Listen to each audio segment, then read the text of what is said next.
Aloha and welcome back to the Siren Circle. I'm Alicia Marie, and I am so glad that you are here for episode 3. If you listened to last week's episode on Mercury retrograde and Pisces, you'll know that we are still swimming through some fog right now. Mercury is still in retrograde until March 20th, so if things feel a little unclear or communication is a little bit messy, that's okay. It's normal. We are almost through it. But today we are shifting gears a little bit. We're moving from astrology into practical magic. And we are talking about something that is foundational to almost every spiritual and magical tradition that you will ever encounter: the elements. There's earth, air, fire, and water. These four elements are everywhere, and I mean everywhere. They are in astrology, in tarot, rituals, in the natural world around you. They're in your body, in your energy, and in the way that we move through life. Understanding how to work with them, that is one of the most powerful tools that you can have in your spiritual practice. Whether you're someone who's been practicing magic for years or you're just getting started to explore what it means to live in a more intentional, connected life, the elements are where it all begins. Because it's not just a concept, it is real, it's tangible. These energies, you can feel them, work with them, and call on them whenever you need them. So, today we are going to talk about what the elements actually are and why they matter. We're going to dive deep into each element: earth, air, fire, and water, and explore their qualities, their correspondences, and how they show up in your life. We'll talk about the elements in astrology and how your chart's elemental balance affects the way that you experience the world. We'll talk about elemental magic, which element to call on for different intentions, and how to use them in your manifestation and ritual work. And we'll talk about practical ways to connect with each element and bring them into your daily life. This episode is going to give you a whole toolkit for working with elemental energy. But before we dive in, I would like to let you know that today's episode is brought to you by the Magic Siren. If you've been wanting to learn how to read tarot and develop your intuitive reading skills, enrollment is still open for the next tarot workshop starting on April 1st. Early bird pricing is available until March 13th, so if you've been thinking about it, now is a wonderful time. You can find all of the details at themagicsiren.com. And as always, listeners of the Siren Circle can enjoy 10% off any personal tarot reading, whether you want an emailed reading or a live session. Just use the code Sirens Circle at checkout. Okay, so let's start at the beginning. What are the elements? Earth, air, fire, and water are the four classical elements that have been recognized across cultures and spiritual traditions for thousands of years. We're talking ancient Greece, ancient Egypt, traditional practices in India, traditional Chinese medicine, indigenous practices all around the world. When we say that this has been around the world, it's been around the world. The specific interpretations, of course, might vary from culture to culture and practice to practice, but the core concept of these four fundamental energies show up again and again and again. And there's a reason for that. These elements aren't just abstract ideas, they are the building blocks of existence. They represent the different states of matter and the different energies that make up the physical and spiritual world. Earth is solid, it's stable, grounded, tangible. Think of rocks, soil, your physical body. Water is liquid, it's flowing, emotional, adaptable. Think rivers, oceans, tears, even blood. Air is gas, it's movement, thought, communication. Think wind, breath, ideas. Fire is plasma, the fourth state of matter. It's transformation, energy, passion. Think flames, heat, the spark of life. These aren't just these sort of poetic metaphors. It's real. They are observable forces in nature. And in spiritual practice, we work with them as energies that exist both in the physical world as well as within us. So, why do these elements matter? Why is this worth learning about? Well, because they're everywhere. Once you start paying attention, you'll see them in everything. In astrology, every zodiac sign is associated with an element. Your sun sign, your moon sign, your rising sign, they all carry elemental energy. And understanding the elements helps you understand yourself and the people around you on a much deeper level. In tarot, the four suits correspond to the four elements. Wands are fire, cups are water, swords are air, pentacles are earth. When you understand elemental energy, you can read tarot with so much more depth and accuracy. In rituals and spell work, you call on the elements to create sacred spaces, to amplify your intentions, to balance energy. The elements are the tools that you use to work magic. And in nature, the elements are constantly at play. You can feel them, you can work with them, you can call on their energy to support you in different areas of your life. The elements are also within us. Your physical body is earth. Your emotions and intuition are water. Your thoughts and communication are air. Your passion and drive are fire. And learning to balance these elements within yourself is one of the most powerful things that you can do for your well being. Now, before we go deeper into these four elements, I do want to talk about the fifth element. You might have heard it called spirit, ether, akasha, even just the universe, depending on the tradition. But the fifth element is a little bit different from the other four. Earth, air, fire, and water are tangible. You can see them, feel them, interact with them in the physical world. But spirit is intangible. It's the divine essence that runs through everything. It's consciousness itself. Think of it this way: the four elements are the materials. Spirit is the blueprint. Spirit is what gives life to matter. It's the energetic thread that connects all of the things. In some traditions, spirit is considered the most sacred element because it is the source from which the other four emerge from. In other traditions, it is seen as the space that holds all the elements together, the sort of cosmic container, I guess. Spirit is associated with the soul, with higher consciousness, with the divine. It's what connects you to something greater than yourself. It's that part of you that exists beyond the physical and beyond the mental and beyond the emotional of our day to day life. Now, here's why spirit isn't always considered a traditional element in the same way that the others are. The four classical elements, earth, air, fire, and water, are about differences. They are about the different qualities and expressions of the energy in the material world. They are dualistic in nature. Earth is heavy, air is light. Fire is active, water is receptive. They exist in relationship to each other, in balance and in opposition. But spirit transcends duality. It's not heavy or light, active or passive. It's this oneness that exists before and beyond the separation into different forms. In so many magical and spiritual systems, the four elements are what you work with in the physical realm, in rituals and manifestation in your daily life. And spirit is what you connect to when you're working with higher consciousness, divine energy, or just the sacred. Some practitioners call on all five elements when they cast a circle or create a sacred space. They'll invoke earth, air, fire, water, and then spirit at the center, really representing the divine presence that holds it all together. Others work primarily with the four and see spirit as an underlying current that's always present, whether you name it or not. There is no right or wrong way to approach it, but I think it's important to understand that spirit exists and it is a different kind of energy than the other four. For the purposes of this episode, we are going to focus on the four classical elements: earth, air, fire, and water, because those are the ones that you'll work with most directly in your practice. Those are the ones that show up in astrology, tarot rituals, and your daily life in tangible ways. But you know that spirit is always there. It is the magic itself. It is the reason any of this works.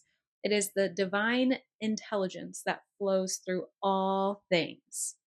All right, now that we've established what the elements are and why they matter, Let's dive into each one individually and talk about their qualities, their energies, and their correspondences, how they show up in our daily life. Let's start with Earth. Earth is the element of stability, grounding, physicality, and manifestation. It is the densest of the four elements. It's the most solid, the most tangible. Earth is what you can touch, what you can hold, and what you can build with. Earth represents your physical body, your home, your finances, your material resources. It is the element of the here and now. It's practical and it's real. Earth energy is slow and steady. It's patient. It doesn't rush.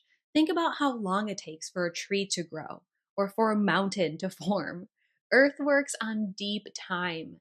It's about putting in the work day after day and trusting that the results will come.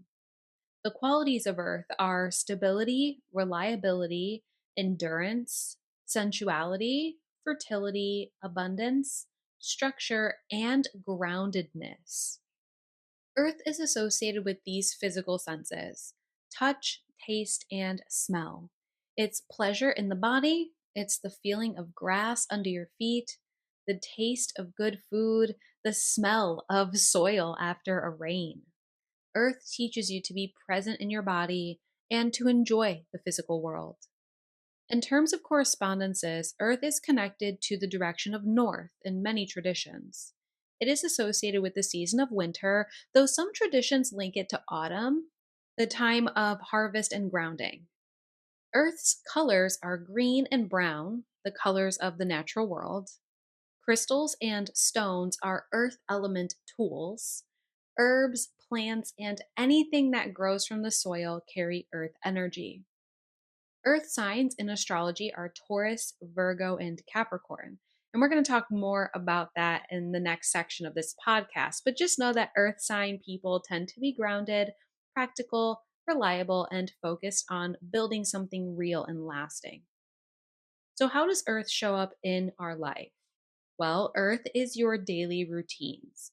It is your job, your finances, and your physical health. It's the structure and stability that allows everything else to function. Earth is what keeps you grounded when life feels chaotic.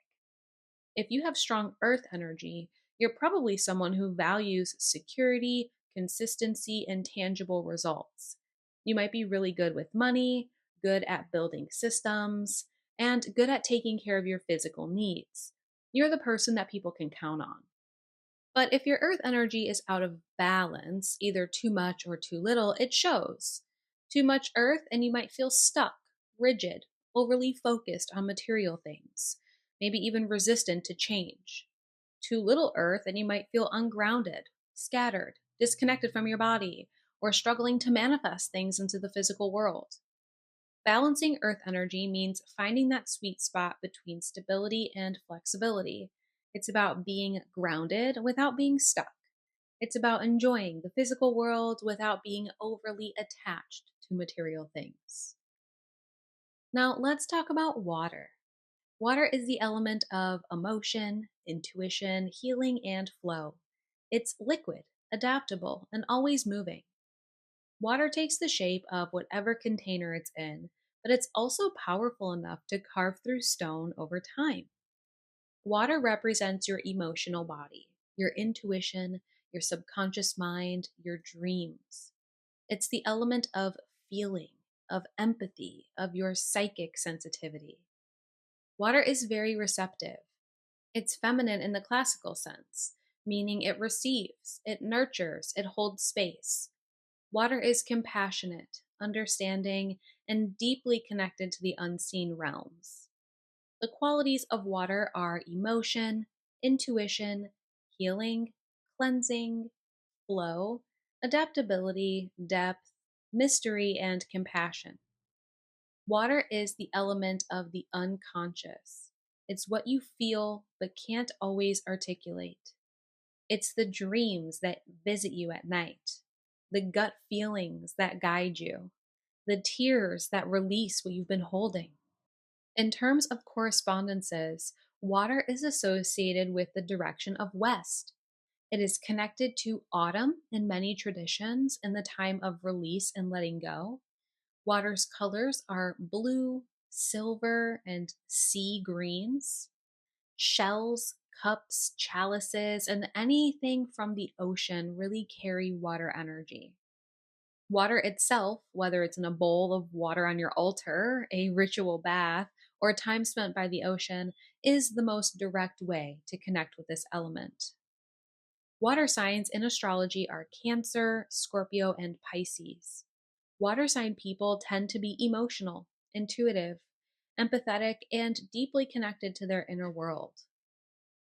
Water shows up in your life as your emotions and your relationships. It's how you connect with others on a deep feeling level.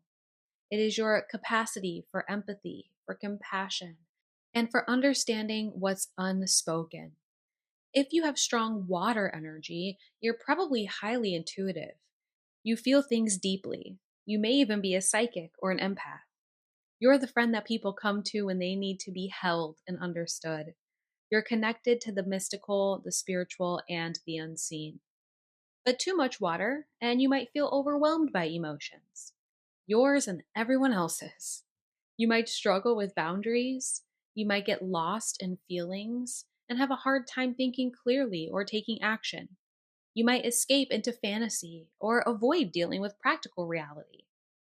Too little water, and you might feel emotionally shut down, disconnected from your feelings, unable to access your intuition. You might come across as cold or detached, even if that's not really how you feel inside.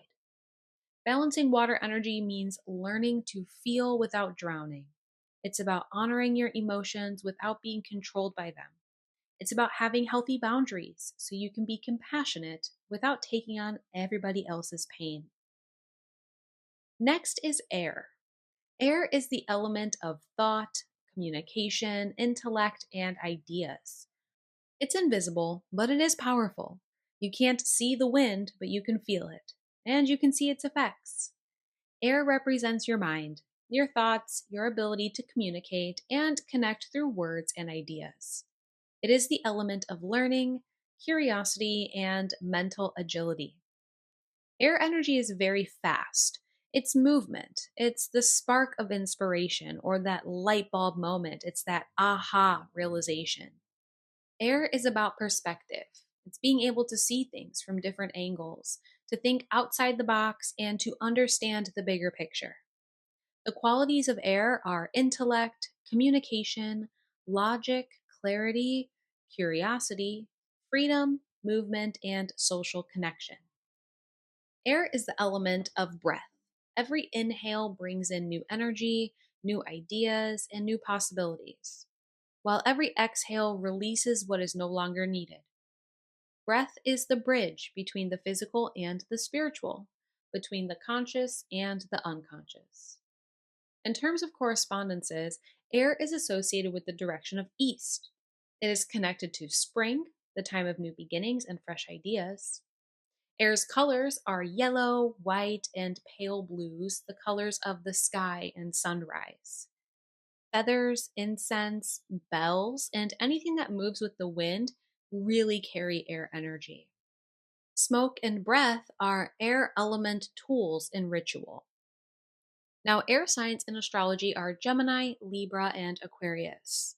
Air sign people tend to be intellectual, communicative, social, and focused on ideas and connections. Air shows up in your life as your thoughts, your communication, and your social connections. It's how you process information, how you express yourself, how you connect with others through conversation and ideas. If you have strong air energy, you're probably a thinker. You love learning, you love talking, you love exploring new concepts. You're curious, mentally agile, and great at seeing patterns and making connections. You might also be a writer, a speaker, or a teacher. You're the person who can talk to anyone about anything. But too much air, and you might live entirely in your head. You might overthink everything, overanalyze everything, and disconnect from your body and your emotions. You might have a hard time committing to anything because you're always seeing the next possibility or the next idea. And too little air, you might struggle to articulate what you're thinking or feeling. You might feel mentally foggy, unable to see the bigger picture, stuck in one perspective. You might have a hard time communicating or connecting with others on an intellectual level. Balancing air energy means that you're using your mind without being trapped by it. It's about thinking clearly while also staying connected to your body and your heart. It's about communicating your truth while also listening to others. And finally, fire. Fire is the element of passion, transformation, energy, and willpower. It is heat, light, and movement. Fire is alive. It consumes, it transforms, it creates. Fire represents your passion, your drive, your creativity. It's your life force energy. It's what gets you out of bed in the morning. It's what you're willing to fight for. It's that spark of inspiration that becomes action. Fire energy is active, it's dynamic, it feels very intense. It's yang energy in a classical sense, meaning it initiates, it acts, it creates. Fire does not wait, it moves and it burns, it transforms everything that it touches. The qualities of fire are passion, courage, transformation, creativity, willpower, energy, inspiration, and action. Fire is the element of destruction and rebirth. It burns away what's no longer needed so something new can emerge. Think of a forest fire that clears out old growth and makes space for new life. Fire is about letting go of the old and stepping into the new with courage and confidence. In terms of correspondences, fire is associated with the direction of south. It's connected to summer, the time of peak energy and vitality. Fire's colors are reds, oranges, and golds, the colors of flame and heat. Candles, bonfires, the sun, and anything that produces heat or light carry fire energy. Fire signs in astrology are Aries, Leo, and Sagittarius. Fire sign people tend to be passionate, confident, creative, and action oriented. Fire shows up in your life as passion, your motivation, and your ability to take action. It's your sexuality, your creativity, your sense of purpose. It's what lights you up and what you're willing to burn for. If you have strong fire energy, you're probably very dynamic, confident, and full of life. You're a natural leader, you inspire people, and you take risks. You're not afraid to go after what you want. You have big energy and big dreams. But too much fire and you might burn out. You might be impulsive, aggressive, overly focused on your own desires without considering others. You might burn bridges, act without thinking, or exhaust yourself by going too hard for too long. Too little fire, and you might feel unmotivated, uninspired, lacking direction or passion. You might struggle to take action on your ideas. Or you might feel like you're just going through the motions without any real spark or purpose. Balancing fire energy means channeling your passion and drive in sustainable ways. It's about taking action without burning out. It's about being confident without being controlling. It's about keeping your inner fire burning without letting it consume you. So, those are the four elements: earth, water, air, and fire.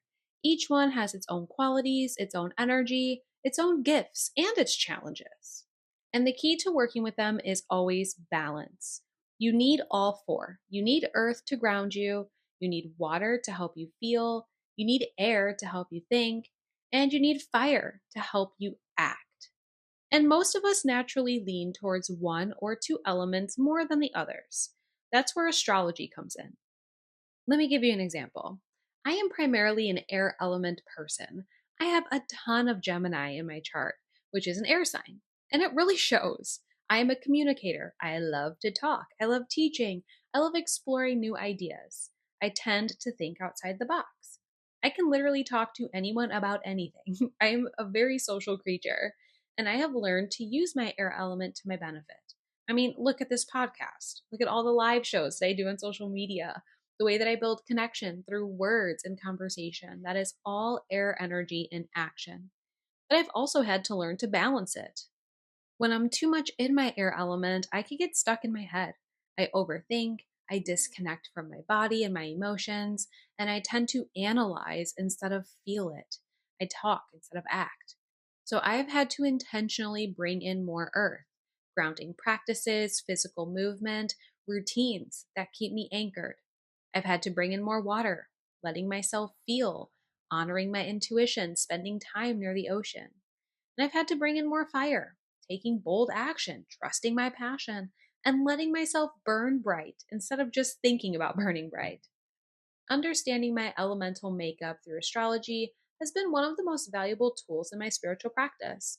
Because once you know where you are naturally strong and where you might need some support, you can work with the elements to intentionally create balance. So let's talk about how the elements show up in astrology. Because if you know anything about the zodiac, you know that every sign is associated with an element. And understanding the elemental nature of signs can really help you understand so much about yourself, the people in your life, and the energy of different times of the year. There are 12 zodiac signs and 4 elements, which means that each element has 3 signs associated with it. And those 3 signs express that elemental energy in different ways. So let's go ahead and break it down. First, we have fire signs: Aries, Leo, and Sagittarius. These are the signs of passion, action, inspiration, and confidence. Aries is a cardinal fire. It is the spark, the initiation. It's that let's go energy. Aries is the first sign of the zodiac, and it's all about new beginnings, courage, and taking action. Aries does not overthink, it just does. It just goes. It's bold, it's impulsive, and it's a warrior style energy. It says, I'm going first. Now, Leo is a fixed fire. It's the sustained flame, the bonfire that everyone gathers around. Leo is about creative self expression, confidence, leadership, and joy. Leo energy is warm, it's generous, it feels magnetic. It's the performer, the creator, the one who shines brightly and invites others to do the same. And Sagittarius is mutable fire. It's the wildfire, the spark that spreads and explores. Sagittarius is about expansion, adventure, philosophy, and seeking truth. It's the traveler, the teacher, the one who's always looking for the next horizon, the next big idea, or that next adventure. All 3 fire signs share that passion, that drive, that life force energy, but they express it differently. Aries initiates, Leo sustains and creates, and Sagittarius expands and explores. Now, here's something important: you don't need to be a fire sign to work with fire energy.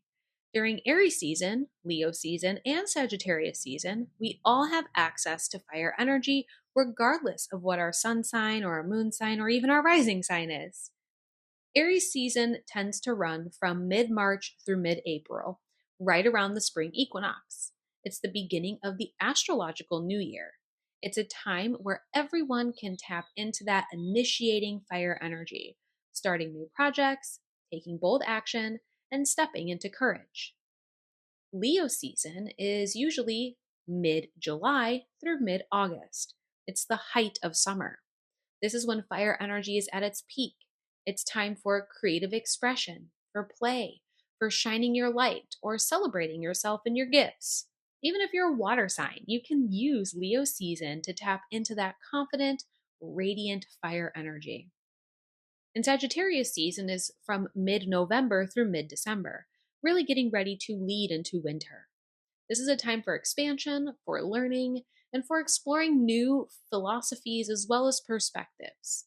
You can use Sagittarius season to tap into that adventurous fire energy to seek truth and meaning. So pay attention to fire seasons. That's when the fire energy is amplified for everyone, and you can work with it intentionally even if fire isn't your dominant element. All right, so next we have earth signs. They are Taurus, Virgo, and Capricorn. These are the signs of stability, practicality, manifestation, and groundedness. Taurus is a fixed earth. It's solid, stable, and sensual. Taurus is about pleasure, beauty, and building security.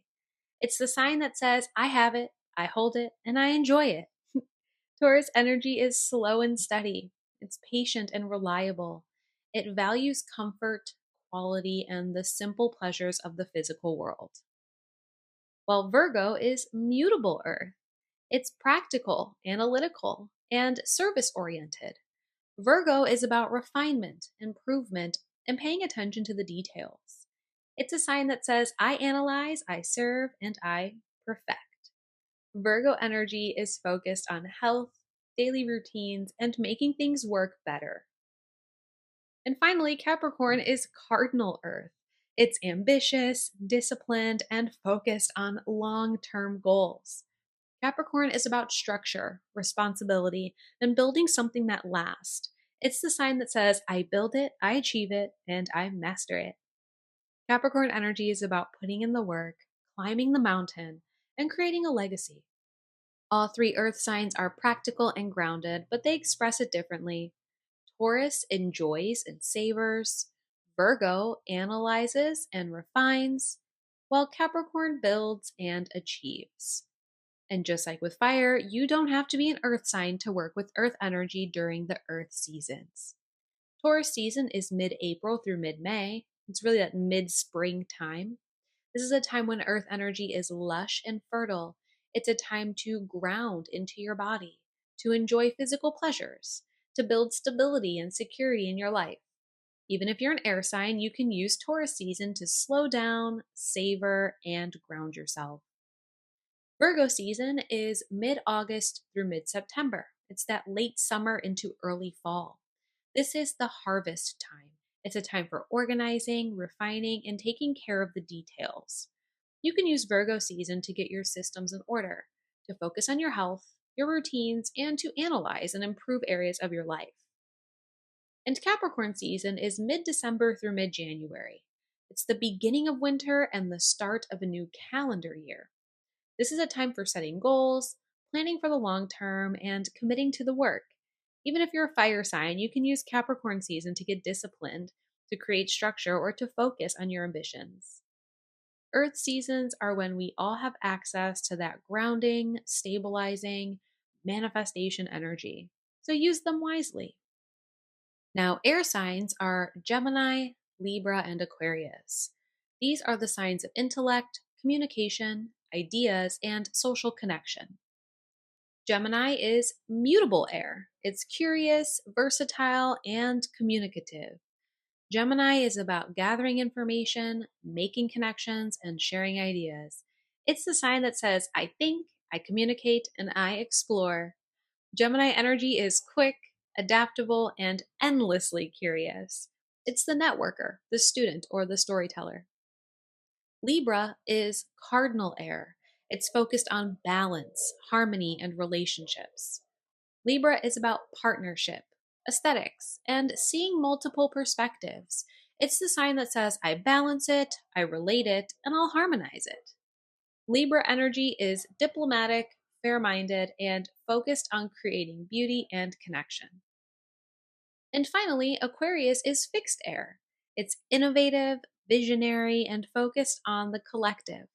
Aquarius is about progress, humanity, and thinking outside the box. It's the sign that says, I know, I innovate, and I revolutionize.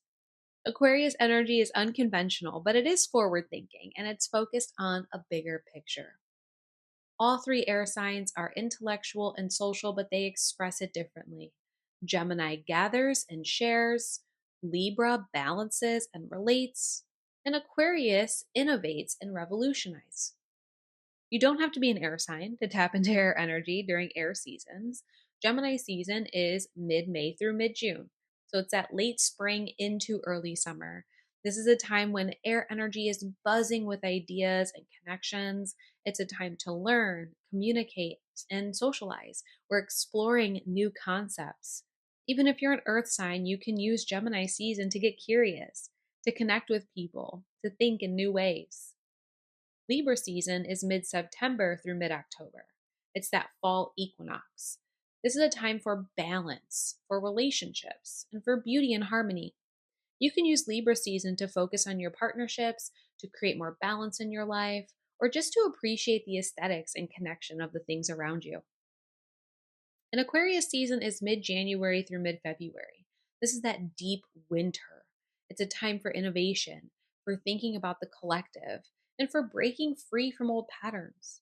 Even if you're a water sign, you can use Aquarius season to think outside the box, to connect with community, to envision a better future.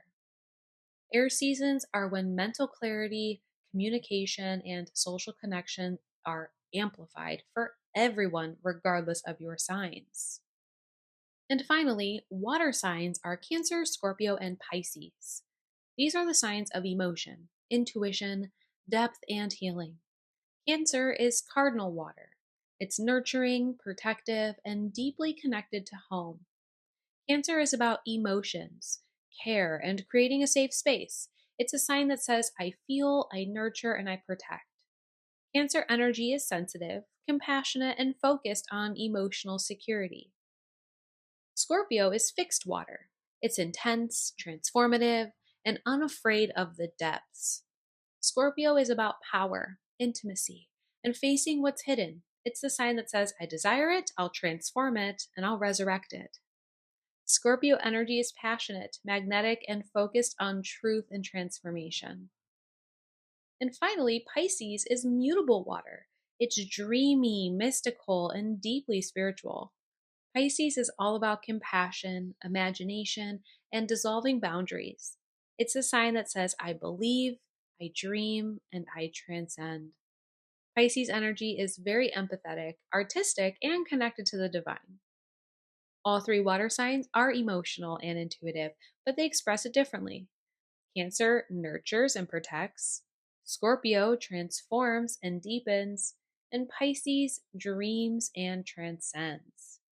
And of course, you don't need to be a water sign to work with water energy during the water seasons. Cancer season is mid June through mid July. It's that summer solstice. It's a time when water energy is focused on emotions, home, and nurturing. It's a time to connect with family, to create a safe space, to honor your feelings. Even if you're a fire sign, you can use Cancer season to go inward, to tend to your emotional needs, and to nurture yourself and others. Scorpio season is mid October through mid November. It's deep fall. This is a time for transformation, for facing your shadows, for intimacy as well as depth. You can use Scorpio season to do deep emotional work, to release what's ready to go, and to step into your power. And Pisces season is mid February through mid March. It's late winter leading into spring. This is a time for dreaming, for spiritual connection, for compassion and surrender. Even if you're an earth sign, you can use Pisces season to connect with your intuition, to create art, and to dissolve boundaries, learning how to trust the flow.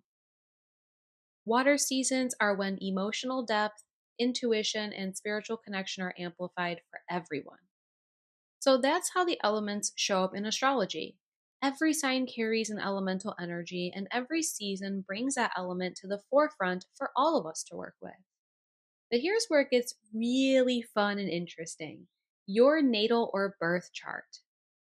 Your sun sign is just one piece of your chart. You also have a moon sign, a rising sign. You have planets in different signs throughout your entire chart. And when you look at your whole chart, you can see which elements are dominant for you and which ones might be lacking. For example, someone might have their sun, moon, and Mercury in all air signs. And that person could be very mentally oriented, very communicative. They could be very social, but they might struggle with grounding, with a lack of earth, or with accessing their emotions with a lack of water. Someone else might have a lot of water and earth in their chart, but no fire. That person might be very grounded and emotionally aware, but they might struggle with taking action or feeling motivated. Understanding your elemental balance helps you see where you are naturally strong and where you might need to bring in more support. If you want to find out your dominant element, you can look up your natal chart online for free, or you can go over to themagicsiren.com and get a personalized birth chart reading. We deep dive into your planetary placements, your house placements, and so much more. And you can also use that code Siren Circle for 10% off. Now, there are tons of websites that can calculate it for you as well. Just do a little Google search, free natal chart calculator. Once you have your chart, look at where your sun, moon, rising, Mercury, Venus, and Mars are. Those are your personal planets. They carry the most weight in terms of your day to day experience. Count how many of those planets are in fire, earth, air, or water. Whichever element has the most planets is likely your dominant element. And then notice, where are you lacking? If you have no fire, how does that show up in your life? If you have no earth, what does that mean for your ability to ground and manifest? You can also work with the elements intentionally to bring more balance.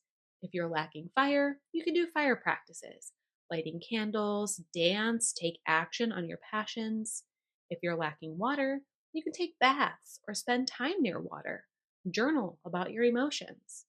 Your chart is a map, and the elements are the key to reading that map.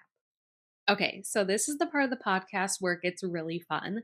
This is where we start to take everything that we've learned about the elements and put it into practice. Because understanding the elements is great, but working with them, that's where the real magic happens. Each element has its own energy, its own correspondences, its own strengths. And when you're doing ritual work, casting spells, setting intentions, calling the right element for the right purpose makes your magic so much more powerful. So let's break down which element to call on for specific goals, and then I'll give you a practical ritual for each one. Let's start with Earth. Earth is your go to element when you're working on anything related to the physical. So, this is going to be manifesting something tangible like money, a new home, a job, your physical health. You call on Earth. Earth magic is slow magic. It is not about instant results. It's about planting seeds and tending to them over time. You are building something solid and long lasting. This is when you would use earth magic, manifesting money, financial stability or abundance, finding a new home or grounding into where you live, physical healing and health, building a business or a long term project, grounding and stabilizing your energy, attracting security and stability, or working with fertility, either literally or metaphorically. Earth correspondences to work with would be crystals and stones. Use green aventurine or pyrite for money and abundance. Use hematite or black tourmaline for grounding and protection. Use moss agate for growth, or even just a clear quartz to amplify your intentions. Salt is also earth energy. Use it in rituals for grounding, protection, and purification. Sea salt, Himalayan salt, black salt, each has its own properties, but all of them are earth energy. Herbs and plants also carry earth energy. Patchouli for money, basil for abundance, rosemary for protection, cinnamon for prosperity. You can burn them all as incense, or you can add them to spell jars, or even use them in ritual baths. Soil and dirt, literally. Get your hands in the earth, plant something, bury something as an offering, touch the ground. Pentacles, coins, and anything that represents material wealth is also full of earth energy. So here is an earth ritual example. Let's do an abundance jar spell. This is one of my favorite earth magic practices. You're going to create a spell jar to attract abundance and prosperity. So get a small jar, whether it's a mason jar, a spice jar, whatever you have, it will work. You're going to layer ingredients that correspond with abundance and earth energy. So for this, we'll start with the base of salt for grounding and purification. Then we'll add herbs, basil for prosperity, cinnamon for success, bay leaves for manifestation. You can add a coin or two to represent money coming to you. And then maybe add a pyrite or a green aventurine if you have it. You can also add a rice or dried beans to symbolize abundance and nourishment. As you add each ingredient, speak your intention out loud. It could be something like, I call in financial abundance. I am a magnet for prosperity. Money flows to me easily and effortlessly. When the jar is full, seal it. You could just close the jar with the lid, or you can drip green or gold candle wax over the lid to seal it with more intention. Then place that jar somewhere where you will see it daily, on your altar, in your workspace, or near your front door. Every time you see it, you will be reminded that you are calling in abundance, and that is earth magic. It's tangible, it's physical, and it works over time. Now, water is your element for anything involving emotions, intuition, relationships, and healing. Water cleanses, it flows, it adapts, and it heals. Water magic is about going deep, feeling everything, and letting it move through you. This is when you would use water magic for emotional healing and releasing old wounds, developing intuition and psychic abilities, attracting love or deepening relationships, cleansing and purification, whether it's emotional or energetic, dream work and subconscious exploration, compassion, empathy, and heart opening work, and letting go or surrendering control. Now, some water correspondence that you can work with, well, actual water is the first one, seriously. Water is the tool. Use moon water. That's water that's been charged under the full moon. And we'll talk more about that in a future episode. You can use ocean water or river water if you have access to it. Use rainwater. Each carries different energy, but all of them are very potent and strong.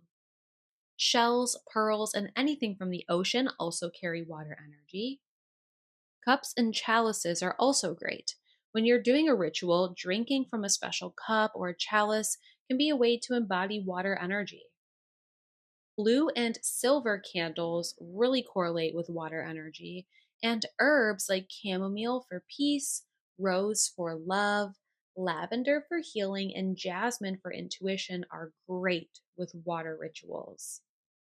You can use crystals like moonstone for intuition, rose quartz for love, aquamarine for emotional healing, or amethyst for spiritual connection. Now, the moon is also a tool. Water is deeply connected to lunar energy. So you can do water magic during a full moon or a new moon. So, our water ritual example is a releasing ritual bath. Water is perfect for release work because water naturally cleanses and carries things away. So, we're going to draw ourselves a ritual bath. As the water is running, set your intention. I release what no longer serves me and I cleanse my energy. I let it all go. Add salt to the bath for purification. Then you can add herbs like lavender for peace, rosemary for cleansing, rose petals for self love. You can also add a few drops of essential oils if you have them. You can light some candles around the bath. Blue or white candles work beautifully for this. Before you get in, stand at the edge of the tub and speak out loud what you're releasing. For example, you could say, I am releasing this old heartbreak. I release this limiting belief. Or I release the energy of this person who no longer serves my highest good. Then you're going to get into the bath. Let yourself feel. Cry if you need to. Let the water hold you. Visualize whatever you're releasing dissolving into the water and being washed away. When you're ready to get out, pull the plug and watch the water drain. As it drains, know that you are releasing that energy down the drain and out of your life. Rinse off in the shower if you can, symbolizing a final cleanse, and then pat yourself dry and thank the water for its healing. Water magic is about feeling and releasing. It is very deep work, but it's incredibly powerful. Now, air is your element for anything involving the mind, communication, learning, and movement. Air magic is fast. It's about clarity and it's about cutting through confusion. You're going to get new perspectives and a fresh start. This is when you would use air magic: gaining mental clarity or a new perspective, improving communication, either with yourself or with others, calling in inspiration and new ideas, study, learning, and intellectual pursuits, breaking free from old patterns or limiting beliefs, travel and movement, social connection and networking, and divination and receiving messages. Now, some air correspondences to work with would be incense and smoke. When you burn incense, you are working with air. The smoke carries your intentions or manifestations up and out. Use frankincense for clarity, sandalwood for a spiritual connection. You can use rosemary for cleansing, or lavender to call in peace and tranquility. Feathers.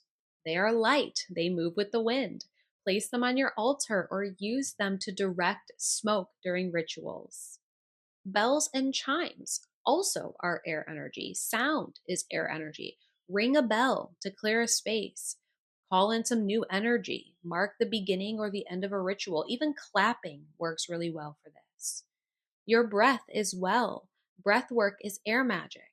Conscious breathing can shift your state, clear your mind, and connect you to spirit. When it comes to candles and colors, I would use yellow and white.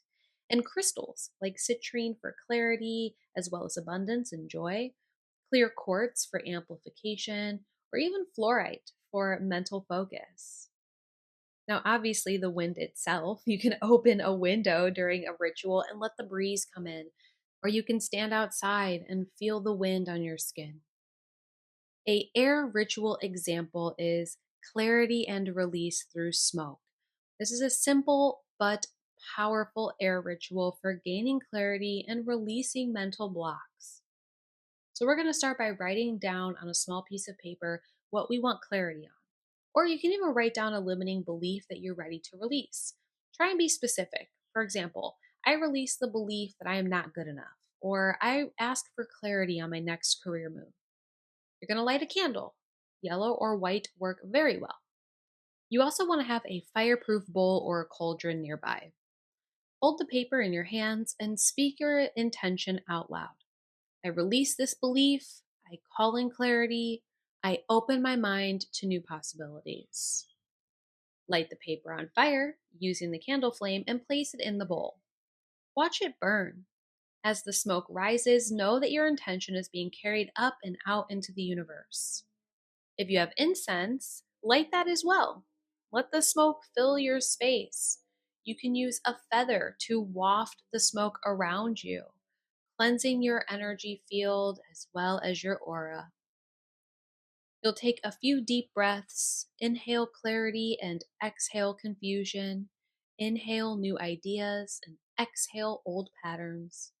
And when you're done, open a window or a door. Let the fresh air in.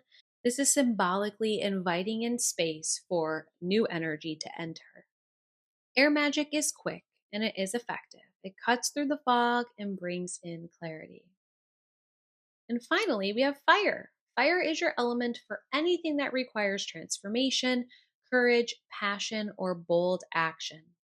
Fire magic is intense, it's fast, it burns away what's no longer needed, and it ignites what we want to come alive. So, some examples of when you would use fire magic are igniting passion and motivation, transformation and letting go of the old, courage and confidence, taking bold action towards a goal, sexuality and creative energy, protection and banishing, rapid manifestation, and vitality and life force energy. Some fire correspondences that you can work with would be candles. This is the most accessible fire tool. When it comes to the colors, you can use red for passion and courage, orange for creativity and success, yellow for joy and confidence, white for purification, or black for banishing and protection. But just know that you can use a white candle for any energies. Now, bonfires and fireplaces also carry fire energy. There's something very primal and powerful about a real big fire. The sun. Believe it or not, fire magic is amplified during the day, especially at high noon when the sun is at its peak. I like to use spicy herbs as well, like chili pepper, ginger, cinnamon. They all carry that heat and fire energy. And crystals like carnelian for courage and creativity, or red jasper for vitality, even citrine for manifestation, are all fire energy. Another thing you can use is your own passion and willpower. Fire magic is about embodying energy. It's about feeling the fire within you and letting it move you to action. Now, a fire ritual example is candle magic for transformation. So, this is one of the most classic and powerful fire rituals. You're going to use a candle to burn away what you are releasing and ignite what you're calling in. Choose a candle color that's based on your intention. Let's say you're calling in courage, so we'll use a red candle. Carve a word or a symbol into the candle with a knife, a toothpick, something that you can scribe into.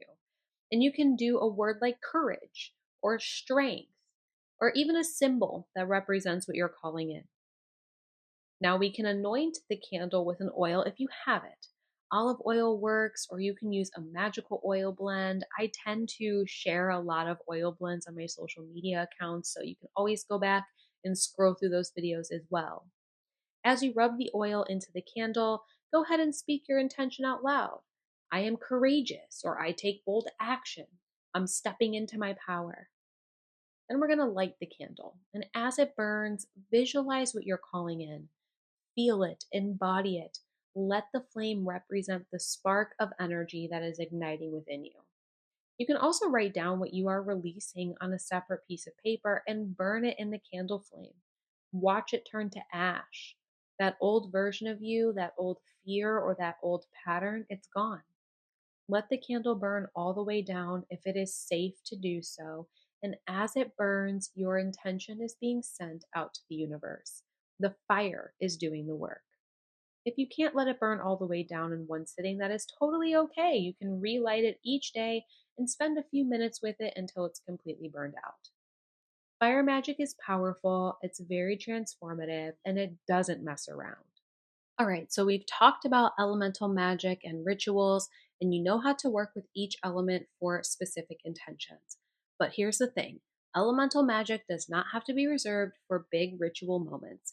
You can bring the elements into your daily life in simple, accessible ways. And honestly, that is where the real transformation happens, in my opinion. It's not the one off rituals, but it's in that daily practice, the consistent relationship that you build with elements over time. So let's talk about how to create an elemental practice for yourself and how to weave it into the elements in your day to day life. So, first, I want you to think about your elemental balance. We talked about this in the astrology section. Where are you strong and where are you lacking? If you know your chart, look at which elements are dominant and which ones are missing. If you don't know your chart, you can also just pay attention to your life. Where do you struggle or where do you thrive? If you have a hard time grounding, you might need more earth. If you struggle with accessing your emotions, you might need more water. Do you have a hard time communicating your ideas?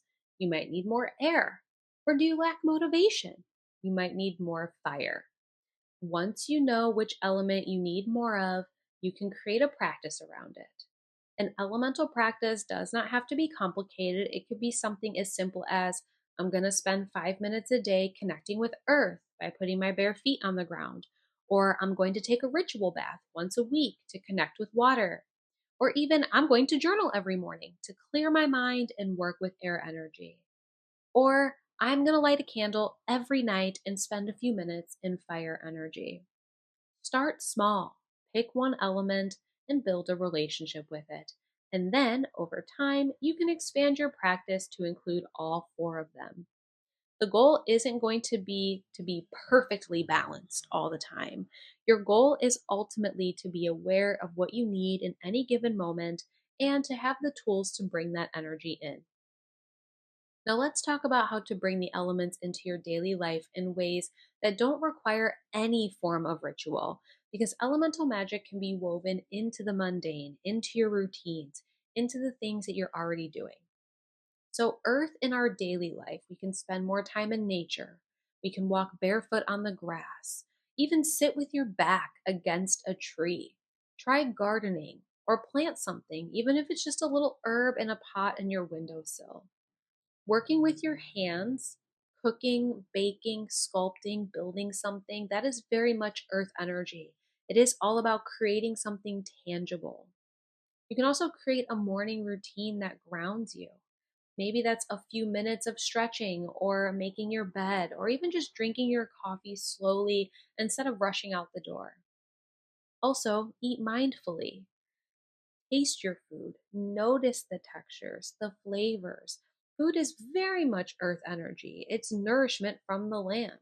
I mean, speaking of food, here's something personal about me. I have very little earth in my chart. I am mostly air, and that means that I can get easily ungrounded. I can live in my head, I disconnect from my body, and I forget to tend to the physical world sometimes. So I have had to intentionally bring more earth into my life. And one of the ways that I do that is through food and kitchen magic. And let me know if you want to know more about kitchen magic, because we could do a whole episode or two, or maybe even three on kitchen magic alone. I tend to eat a lot of root vegetables, potatoes, carrots, beets, sweet potatoes. I mean, I love root vegetables. They literally grow in the earth, they are grounded. And when I eat them, I am bringing that earth energy straight into my body. I also make it a point to eat fresh fruits and vegetables from the land every day, especially when they're in season. I am so blessed to live in a tropical climate where my favorite fruits are in season pretty much all year round. There's something that's really grounding about eating food that was recently pulled from the soil or off the tree. It connects you to the cycles of nature, to the earth that feeds you. Kitchen magic is one of my favorite earth practices. When I'm cooking, I'm not just making food, I am working with the elements. I'm stirring intentions into the pot or into the pan. I'm infusing my meals with love, with gratitude, and with whatever energy I want to embody. Kitchen magic is accessible. You're already eating, you're already cooking. So why not use it in a practice? Bless your food, speak intentions over it, and thank the earth for providing. Infuse your meals with the energy that you need or want to call in. And honestly, working with food has been one of the most powerful ways that I have grounded into my body and brought more earth energy into my life. Now, water in our daily life, obviously drinking water, right? Drink water intentionally. Before you drink water, hold a glass, maybe speak a blessing into it. You could say something like, "This water nourishes me. This water cleanses me. This water heals me." Take showers or baths as a ritual, even if it's just a quick shower. Use that time to visualize yourself being cleansed of the day's energy. One of my favorite ways is crying when I need to. That sounds silly, but let yourself feel. Water is emotion, and sometimes the most healing thing that you can do is let the tears flow. Also, too, spending time near water, the ocean, a river, a lake, even a fountain. Just being near water can recalibrate your energy. And also, working with moon water. Set a jar of water out under the full moon to charge it, and then use it in your rituals, your baths, or even drink it. Now, air in your daily life, you can practice conscious breathing. Do a few deep breaths throughout the day. It can shift your entire state. Inhale for 4 counts, hold for 4 counts, and exhale for 4 counts. It is simple, but it is powerful. You can open the window. Let some fresh air move through your space. Stagnant air creates stagnant energy. Even if it's cold outside, open them up for a couple of minutes and allow that new energy in. Writing and journaling is also great air energy. Get your thoughts out of your head and onto paper. That is essentially air energy in motion. Also, talking things out, whether it's with a friend or a therapist, or even just talking to yourself out loud. I talk to myself all day long. Thank you to all of that air energy in my chart. It is communication. So sometimes you just need to hear yourself speak to know what you're really thinking. And spend a little bit of time outside on a windy day. Let the wind blow through your hair, across your skin. Feel it move the energy around you. And then when it comes to fire in our daily life, we can light candles. Even if it's just while you're working or you're cooking dinner, the presence of a flame can shift the energy in your space. Spend some time in the sun. Let the sunlight hit your face. The sun is fire energy, it's vitality, it's life force. Soak it in. Move your body, dance, run, do yoga. I've been doing so much Tai Bo lately. So get on YouTube and do a Tai Bo video. Whatever gets your energy moving. Fire is about movement and action. Also, you could try doing something that scares you a little bit. Say the thing that you've been holding back. Make a bold move. Fire is also courage. The point is, you don't need elaborate rituals or expensive tools to work with elements. You just need awareness and intentions. The elements are always available to you. They're in your breath, in your food, in the water that you drink, in the ground beneath your feet. It's in the candles that you light or in the sun that rises every single morning. You are already working with them whether you realize it or not. So the practice is more about doing it consciously. Build a relationship with your elements. Call on them when you need support and thank them for when they provide. Start small, pick one element to focus on this week, and notice how it shows up in your life. Work with it intentionally, and over time, you will develop your own unique elemental practice that feels natural and sustainable for you. Because at the end of the day, magic isn't about following someone else's rules. It's about finding what works for you, what resonates with your energy, and what helps you feel more connected to yourself and the world around you. The elements are your allies, your tools, your teachers. Work with them, and they will work with you. All right, so let's bring all this together. This is a long episode. This is the longest episode so far. So if you've made it all the way here, let me know in the comments what is your dominant element. And let's go ahead and bring it all together. We have the elements: earth, air, fire, and water. Those are the foundation to so much of our spiritual work. It's in astrology, in tarot, in rituals, in nature, and within you. Earth grounds you, water helps you feel, air helps you think, and fire helps you take action. We talked about what each element is, how they showed up in astrology and in your birth chart, and how to work with them for specific magical intentions, how to bring them into your daily life in simple, accessible ways. You don't need to do elaborate rituals every day. You don't need expensive tools or perfect conditions. You just need awareness and intention. Light a candle, take a bath, go outside and put your feet on the ground, breathe consciously, or cook with intention. These simple acts connect you to elemental energy. So here is your practice for the week. Choose one element to focus on. Maybe it's the element that you're lacking in your chart. Maybe it's the element that corresponds to something that you're working on right now. Or maybe it's just the one that you feel the most drawn to. Spend this week building a relationship with that element. Notice how it shows up in your life, work with it intentionally, and thank it for what it provides. See what ends up shifting. The elements are always available to you, you just have to pay attention. All right, now next week, we are talking about the wheel of the year and the sacred seasons.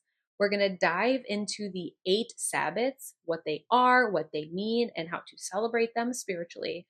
And because the spring equinox is coming up on March 20th, we're going to talk specifically about spring equinox rituals and how you can honor this powerful seasonal shift. Whether you've been celebrating the Sabbats for years or if you've never even heard of them before, this episode is going to give you a whole framework for connecting with the cycles of nature and creating your own seasonal practices. So make sure you're subscribed and tune in. I want to take a moment and thank you so much for being here in the Siren Circle. I'm so grateful that you're on this journey with me. If you've been enjoying this podcast, please subscribe and share it with someone who might enjoy it as well. And remember, you can always find me at themagicsiren.com if you want to book a tarot reading or join the next workshop or dive deeper into a personal birth chart reading.